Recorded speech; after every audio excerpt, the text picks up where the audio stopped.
in the water. I see you as you see me. If they pull out your heart, it will forever be beating. So cry, cry with me. Welcome, my friends, to a new interview from Cuentame, USA, with your host, Moncho Camano is me. Same guy. I don't have anybody else. Today we're speaking with a singer, songwriter, multi-instrumentalist, activist, many, many things. Her name is Stephanie Schneiderman. That's right. Yes. Yes, you did it. You did it. I It's did it. deep, and you did it. I did it. It's a pleasure having you here today. Thank you. It's a pleasure to be here. Okay, her latest single is called "Cry with Me." I think she published this, released in July, I think. That's right. Yeah. And I got to know who Stephanie was as an artist not that long ago. I listened to her latest album called Crossfire, which was released in 2022. That's right. And it came to my attention in 2024. So I'm a little late to the party, but still good enough. So I went back to her all her discography, the one I was able to reach and find, and I was surprised. And I said, let me talk to her, find out who she really is. I did some research, but it's better to have her and explain many things that I don't know. Yes. So I thank you very much. And I was going to ask you a couple of questions, but first of all, if you don't mind telling our viewers, just to get a little personal profile of who you are as an artist, touch some of your accomplishments, which are many. And so tell me, Stephanie, you grew up in a very musical family, I believe, in Oregon, in Portland. Is it Portland? Portland, Oregon. Yeah, I'm I'm a fourth generation Oregonian, which is wild. It's not very many of us because most people are transplants to Portland from, well, mostly California, but a lot of all over the place. Right. And I did grow up in a musical family, and I started music from a young age. I started writing music a lot. When I was first getting started, I was part of Lilith Fair, and that was a really nice, like, kind of opening boost. I was also in this big Motown funk band, and it was a really good experience to kind of cut my teeth vocally. I got to be part of the trio of vocals with two wonderful women and singers, Tarsheen and Janine Wiggins, and I learned so much from them and from being part of that band. And then I started writing on my own, and formed a band and did a lot of touring. And I've tried so many different things over the years. I'm influenced by a lot of different directions. I love folk, I love rock, Of course, yeah, I listened to all those albums. I love jazz, I love soul. I even have the influence of, well, it's just so many different cultural Yeah, influences. And yeah. I've been a little research on your musical career, and there's a lot of stuff that we needed. We could probably talk for hours. So that's for sure. I was going to ask you regarding your writing. Is that the first thing you always love to do, to write or to play music? it's a good question. I think they were one and the same. So playing was writing. I mean, not that I haven't studied other music, but it was whenever I was just left to drift on the piano, I wasn't really working on like another person's songs and studying piano or guitar for that matter. The exploration and how that feels when I'm doing it, that feeling of being in that drifty place. And I kind of consider songs to be rooms that already exist. And so my job is to sit, the first sense of a song, first little spark of an idea is the door, and then your job is to really just sit. Hmm. Sometimes it's fast and furious, and sometimes you got to be really patient Right. and spend time in the room kind of finding the song that already exists and Hmm. just honing in. It's like a carving of a, I've heard other people talk about like sculptures and carving something that already exists in the stone. They're carving away, and it is like taking the things away from it versus adding to find it, you know. Right. Yeah. So So I would radio. Yeah. writing.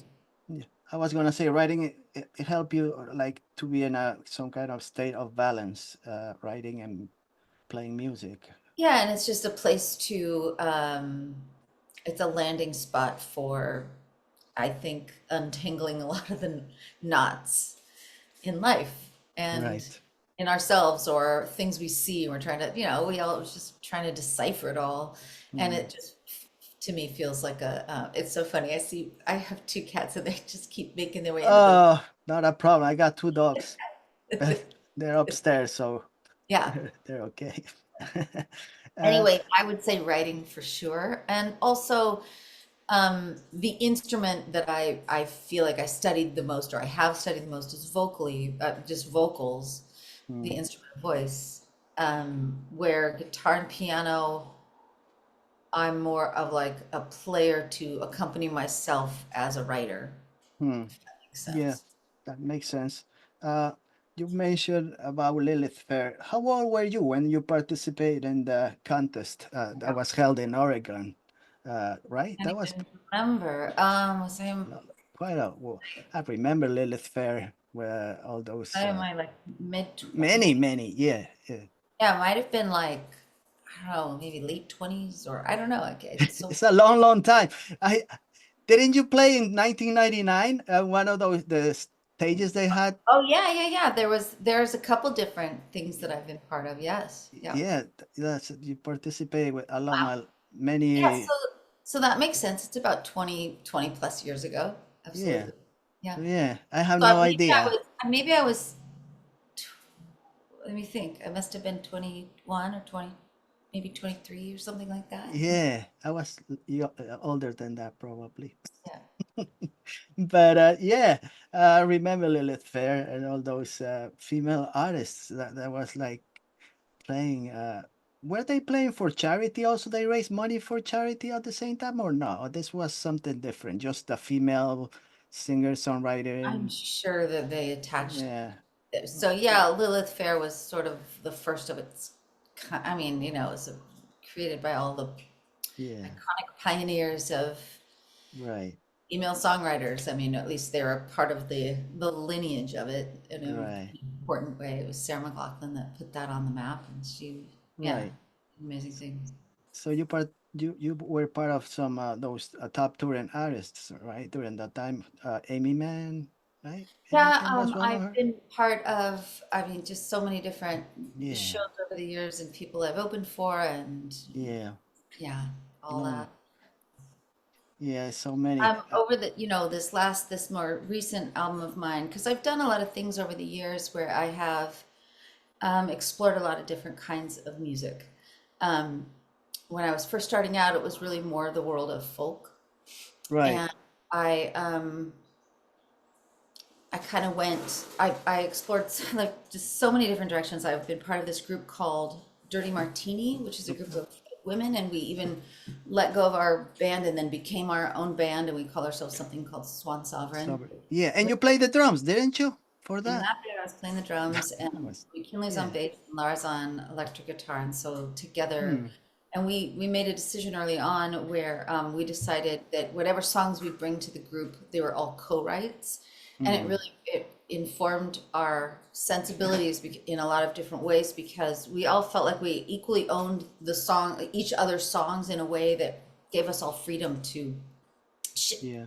shift, you know, like change them and add our own sensibilities to each other's music. And it became a sound kind of grew out of that, like that agreement that we had.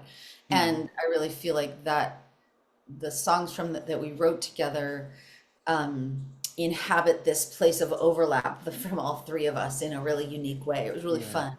And I've Yeah. also this one wonderful electronic um, artist who used to go by the name Auditory Sculpture, but his name he's a producer and his name is Keith Schreiner. And Hmm.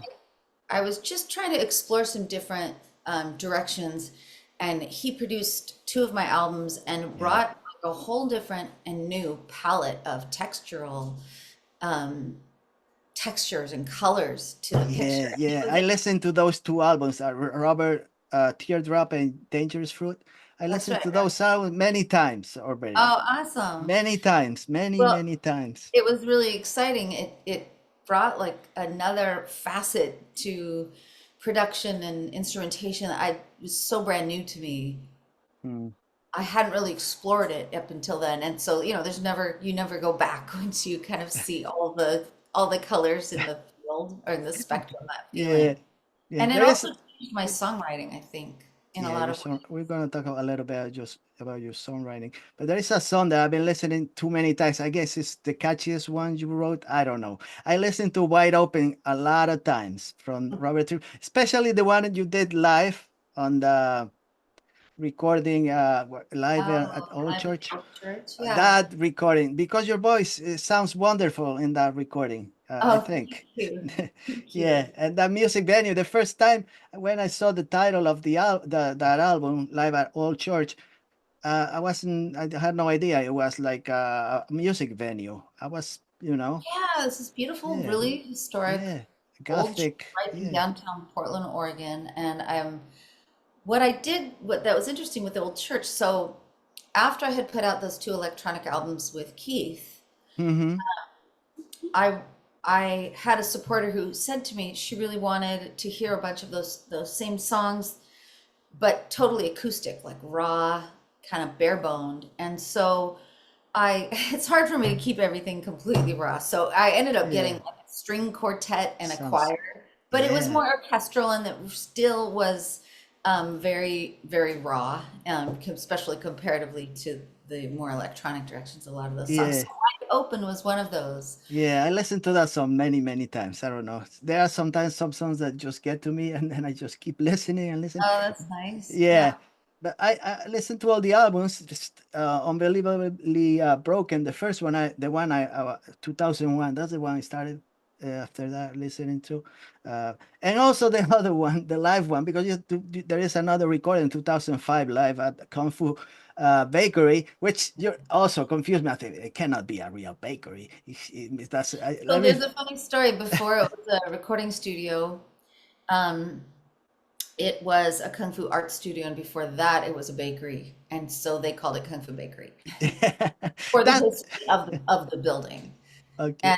And it was owned by this wonderful producer who I've worked with named Tim Ellis, who has since passed away.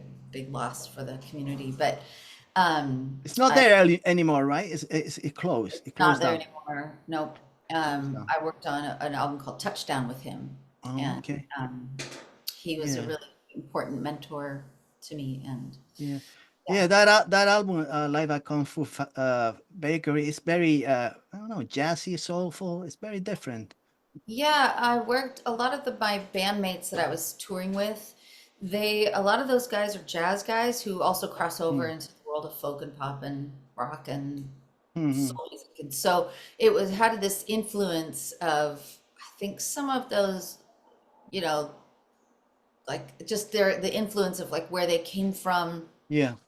and being so amazing. Those players were so amazing. Mm. And so I was just letting everybody's jazz flags fly, you know. Yeah, it was a good album. I really enjoy all of them. Some more than others. It's impossible that I'm gonna be a, but Yeah. that one I also enjoy a lot. And then Crossfire album. It's like a lot of musical elements from your prior albums and recordings, I guess. Yeah. There's a lot of Sun Daughters. I really enjoyed also. Empire, I did. Uh, that's from that album, I think. Crossfire itself. There's a lot of songs that I really enjoy from your Thanks. latest album. There's so many. Empire is an interesting story behind it Yeah. because where I live with my husband, who's also a musician, his name's Tony Furtado, he's a touring artist. And our son, when I was pregnant with my son, we realized that my great grandparents had a house that was only 6 blocks away when they Hmm. first immigrated over from Ukraine. Hmm. And So I'd take these long walks in the neighborhood while I was pregnant and think about my grandmother who grew up on the very same streets that I was walking. So I was thinking a lot about ancestry and Okay. about the stories of our ancestors and how they play a part in our own lives, Hmm. whether That's we're very interesting. whether it's known or unknown, and that's how that Hmm. song came to be. Yeah, that's very interesting. Yeah, you play with your husband many shows, right? You are he's involved in many of your projects. Uh, didn't he play also at that live at the old church also? Was he He's part of been that one? on live a lot of all So worked much, so on much. all of He's the a other albums, you yeah, know. he's a great plays the banjo really well. So it's like guitar and a bunch of yes, Yeah. Isn't he also an sculpture also? Doesn't he do sculpt? he's Yeah. a sculptor, yes, you know all the things. You chose the right guy. What can we say? Yeah. Yeah, that's really good. So I was, like I said, I listened to all the albums. I had no idea who she was. I suggest my viewers to take a look. I found everything in Spotify, but there are many places that you could buy her albums. We'll talk about that. I mean, like I mentioned before, during your musical career, your sound, your musical style has changed throughout the years. Like you mentioned, a little jazz, rock, trip hop, electronica, Americana. Uh, what I notice, I don't. Your writing is always being very strong. Hmm. Your feelings regarding your emotions, they're always present. I think the quality of the your artistry, the lyrics, it really makes no difference what kind of music genre you're gonna choose for them. As long as the writing is good, I think I mean, the music has for me less impact than your lyrics. You know, Yeah, I don't know right. if I you really understand. appreciate that. I kind of equate genre with exception. Hmm, I equate genre to be a lot like fashion. right, And so the substance is the song, and it can be, I mean, there are exceptions to this rule, but like I think obviously hip hop and rap is different. right, right. I think maybe R&B also, but maybe not. And so for the most part, it's always been really fun to explore different genres and see how what effect it has on the music versus Hmm, thinking of like this song can change. I feel like what can the instrumentation and the arrangement do to the right. song? And in fact, you mentioned Wide Open. Wide Open's kind of interesting because so Hmm, Dangerous Fruit was the first album I worked with Keith Schreiner on, and it kind of hmm, opened that world of electronic bass and drums and some of those textural ambience hmm. he brought to the picture. And it Yeah. changed my writing. For example, even on this one song of mine called Oxygen, you know, I had this big I was strumming Oxygen, and we had this joke where he's like, "There's no strumming in trip hop. You don't strum in trip hop." But I had this chorus that changed. It went to a dominant. For those who Hmm, don't know, it changed. It modulated to the world of the fifth, um, the hmm, five chord, and it kind of gets like big. And it's oftentimes that happens in choruses, and it gets kind of big, shiny, happy section. hmm. Um, or just big section. And he gave me this idea. He's like, don't make the song work so hard. Don't modulate on the chorus. Yeah. Instead, Yeah. just keep it more modal, meaning like keep the chords the writing along the exact same, and Right. then let your melody do it. And it's more subtle. And what he did with the instrumentation was like, so here's the verse, and then the chorus dropped down, kind of like dropped into this deeper thing Mm-hmm. versus peaking like a mountain. Instead of everything getting bigger and brighter and louder, it was Right. like deeper, and then it came back to the chord or the verse, and it was really interesting, and it affected my writing. And so Hmm. then when we worked on Rubber Teardrop together, I was playing around with um, this one like device called the TC Helicon, which is like a Hmm. vocal processor. And Okay. I was just exploring different textures, really, which is unique because I'm really more rooted in folk originally. So it's Hmm. unique for me to try that. Hmm. Um, and the tone and the texture of hearing my voice do that really wrote the song for me. Like hearing back that information inspired Wide Open. Okay. Where had I not had that texture, I wouldn't have come up with those the Yeah. like the melody right there was absolutely in reaction to the gear I was using and what I was Yeah. hearing back. And it's really fun to explore and like stretch yourself as a songwriter and get out of your own default settings. Yeah. If you're using gear like that, it can be really exciting. Yeah. That's probably what I like about that song. Trigger different things. Yeah. It stands out for me because I don't, it's a unique sound that I don't usually write. Right. Very different. So, what aspects of your personality do you think are most expressed in your music, Stephanie? A little easy question, I think. Oh my gosh, yeah. No, I know. Okay, hold on, let me think. Um, my darker side for Yeah. sure. Yeah. Because I'm pretty cheerful and in life, but in my songs, I go to a lot of my my sad or confused or angry or all the, all the darker, because I use songwriting to make me feel better. Right. Hmm. Um, so I think that my darker sensibilities come out in my songs because it's a safe place for them to, where in Right. life, maybe S- in my life, I didn't grow up in a family. It was like, you know, it was more just like present in a polite and sweet way. And so I found a place in art and making music to Hmm. not be polite and sweet.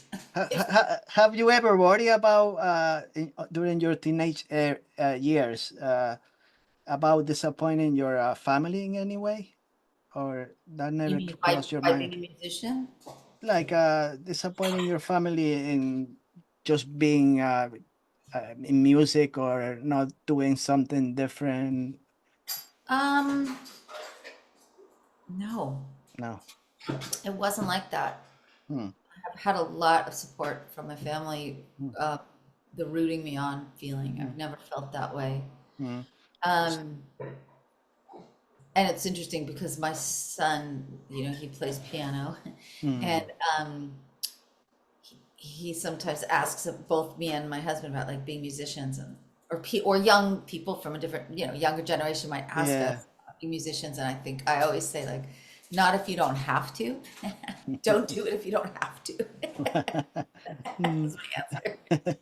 That's funny. Because especially this industry right now, it's tricky. Yeah.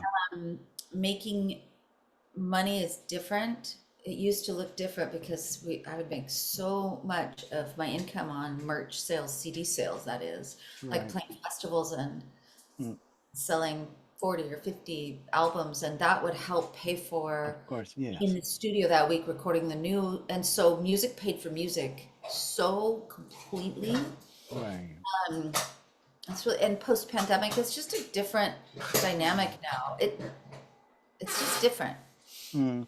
If we go back to your lyrics, do you are you do you let's say do you conceal, I guess the right word, any of your thoughts uh when you write? I mean, do you take your mask completely off, or you are 100% honest, or you try to conceal and be vague and ambiguous sometimes, like blurry with some of the Both, because both? yeah, because there is a way to be really honest without hurting somebody. Hmm. Hmm. Hmm. I understand. Hmm. Both can happen. And I think I've become more and more honest in my songwriting as I've gotten older, but that I think that's how I feel about it. That's the I Hmm. think. Yeah, I mean, it was like I say, it was a big surprise for me, especially when I did all the, try to find out who you were as an artist and all everything you did. Uh, I was gonna ask you regarding your last album, which was Crossfire, Hmm. but from that album going back, there was like a big gap from the previous album to this Crossfire Yeah. album. Was this So family related, or you decided just to yeah, it was family related. So I was coming off of Live at the Old Church, and Mhm. and I two things were, one major thing was happening was I Tony and I got married and we had a kid. And so those 9 years were his years 1 through 9. Right. But Right. also,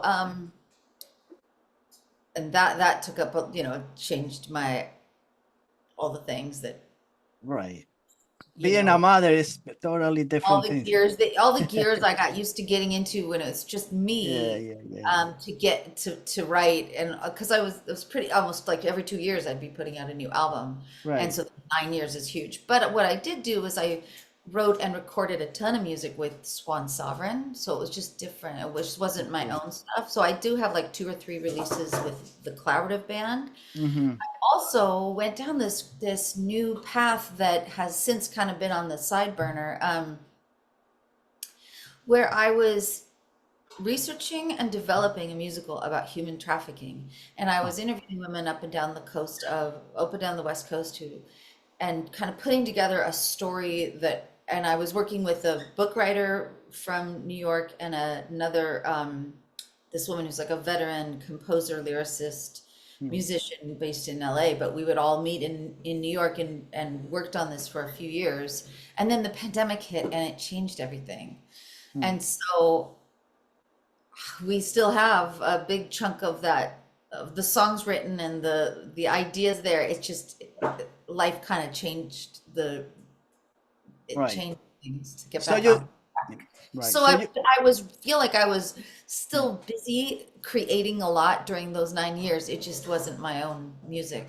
right. But you still write. You keep writing, and you don't have a project in mind. You just write. It's like on a regular basis. So if you write, it's for a reason, for a I write, project. that's how I go Yeah. mostly through life. But I mean, if it's a project, I'll write for a project. I've done some commission work like that. It's exciting. But that's unique. Usually Mm. I'm writing because I'm writing.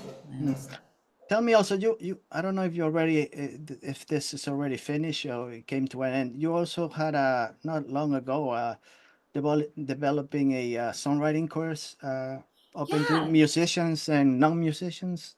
that's right. Yeah. Yeah. Wait, you really did your research. Yeah, I have a course that I've been developing over the last year. It's called You Are the Song. And Hmm. it's, I call it a songwriting experience rather than a course.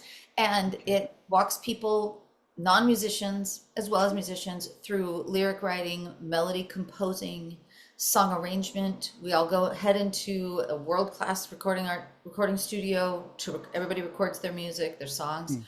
And then we have a performance, and then we release the songs, which are about to happen. We release the songs on channels that I have set up called You Are the Song. And I've done like 3 beta groups over this last year. Each group was about 5 or 6 people.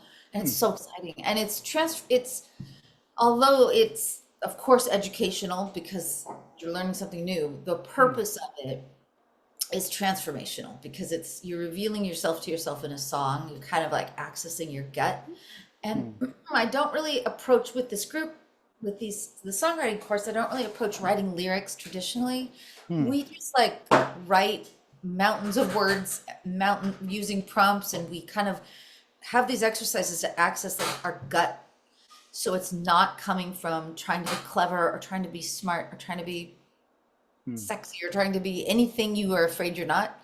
And so that it's really just writing yourself on the page and then finding nuggets that feel evocative or feel true. They sort of like, I call it like activating your inner chia pet. When something feels true, it's like, you're like, oh yeah, I get that. Usually if it's true for one person, Mm-hmm. it's universal because all the truths we all share. So it's like accessing that level of writing of truth. And the point of it being a good song or not, it doesn't really matter. Doesn't Although matter. every single time when it's coming from someone's gut, it just is. Right. And we use our natural rhythm and intonation of speech to find our melody. So melody is like, we do it all day long. We are constantly in call and response. Every time we say a phrase or a sentence, it is rhythmically and in our tonality creating tension or creating resolve all day long. So we're already doing Yeah. melody Right. constantly, which is why it's called You Are the Song, 'cause it's like Oh, that's already very, there. And it's been so exciting. And I'm in yeah. conversation with this high school here in Oregon called Harmony Academy, which Okay. is for kids who are dealing with recovery from addiction. Mm. And so I'm right now in the process of gathering a team of other songwriters to come in with me because we have a grant for that. So Okay. I'm really Mm. excited to be bringing Yeah, this you like look Marshall. very, very excited. Something different, I guess, for Yeah, you. it's exciting. Yeah. That's why she's so Like it, busy. She's well, busy lady. it's busy, yes. It feels like it's a good use of all the places I've been where I've Yeah. taught music, I've recorded, I've done some producing for other people or vocal Mm. coaching, or it just feels like it utilizes all the places I've been in this course. So Yeah. it's exciting. Very exciting. Mm.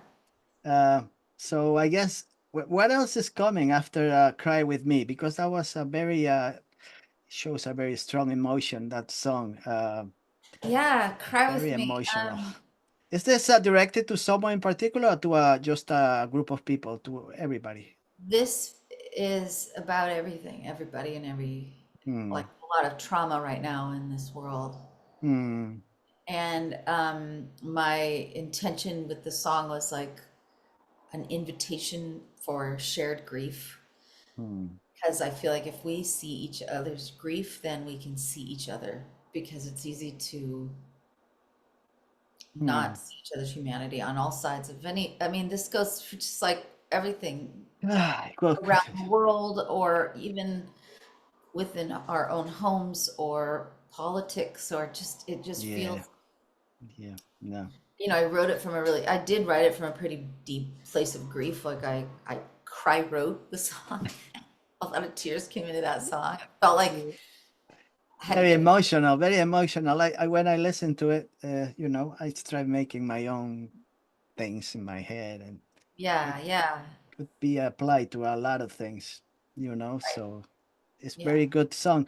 What's coming up after this? I know you've been playing some of shows live, and maybe I think in Mhm. August you play an outdoor show in Portland, better Yeah, in a park or something.